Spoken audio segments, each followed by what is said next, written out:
મહેસાણાના કડીમાં નકલી દારૂ બનાવતી ફેક્ટરી ઝડપાઈ છે। મારી પાછળ આપ જે જથ્થો જોઈ શકો છો, અહીંયા આપ જોઈ શકો છો કે ખાલી બોટલો છે, બોક્સ છે, કેમિકલ છે, મોટો જથ્થો પકડાયો છે। આ એક ઘર છે, કડીના બુડાસણ પાસે નું ઘર છે અને એમાં ઉપરના માળે જે રહેણાંક મકાન છે તેના ઉપરના માળે આપ જથ્થો જોઈ શકો છો કે અહીંયા જે બોક્સ છે એની ઉપર પણ પ્રિન્ટ કરવામાં તૈયાર કરવામાં આવેલા છે અને આ નકલી દારૂ બનાવવામાં આવતો હતો। આપ જોઈ શકો છો કે આની પર રોયલ સ્ટેગ ના જે પ્રિન્ટ લાગેલી છે, આ બોક્સ પણ રેડી કરવામાં આવ્યા હતા। ઉપરાંત આગળના દ્રશ્યો પણ આપને બતાવવા માંગીશ કે અહીંયા કેવા પ્રકારની બોટલો તૈયાર કરવામાં આવતી હતી।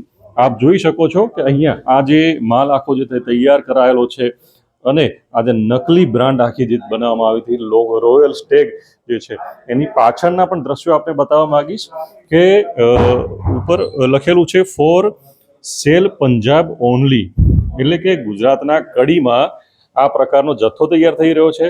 ઉપર લખ્યું છે ફોર સેલ પંજાબ ઓનલી। આપ જોઈ શકો છો કે અહીંયા પૂરેપૂરું સીલ કરીને જે બોટલો છે તે તૈયાર કરવામાં આવેલી છે। આપ દ્રશ્યો બતાવવા માંગીશ કે એની ઉપર પણ સીલ પણ કરવામાં આવ્યા છે અને જે રીતે કંપની પેકિંગ હોય એ પ્રકારનું પેકિંગ અહીંયા જોવા મળી રહ્યું છે। આ ઉપરાંત આ કેવી રીતે તૈયાર થતો હતો મુદ્દામાલ એ પણ દ્રશ્યો બતાવવા માંગીશ। પોલીસની કાર્યવાહી ચાલુ છે। લગભગ 178 પેટી જેટલો આ જથ્થો જે શંકાસ્પદ છે પકડાયો છે અને લગભગ 2100 જેટલી બોટલો આમાં થાય છે। આપણે આ દ્રશ્યો બતાવવા માંગીશ કે આ જે ટેન્ક છે 500 લીટર, એવા 2 ટેન્ક છે અને તેની અંદર 1000 લીટર જેટલું ઇથેનોલ છે અને આ ઇથેનોલમાંથી આ નકલી દારૂ બનાવવામાં આવતો હતો। આ ઇથેનોલ છે એના સેમ્પલ લેવામાં આવે છે। આપ જોઈ શકો છો કે આમાં આ ઇથેનોલથી નકલી રોલ સ્ટેગ જે શંકાસ્પદ જે દારૂ છે એ બનાવવામાં આવતો હતો। આના સેમ્પલ લેવાની કામગીરી હજી ચાલુ છે। આપ જોઈ શકો છો કે 2 આવા 500 લીટરના ટેન્ક છે અને એક આ ગ્રાઇન્ડર પણ વાપરવામાં આવ્યું છે। મોટરથી આપ જોઈ શકો છો કે મોટરથી ટ્રાન્સફર કરવામાં આવતું હતું। બીજી તરફ અહીંયા બતાવવા માંગીશ કે જે બોટલો સીલ કરવાનું જે મશીન છે એ પણ અહીંયા રાખવામાં આવેલું છે, જેનાથી બોટલો સીલ કરવામાં આવતી।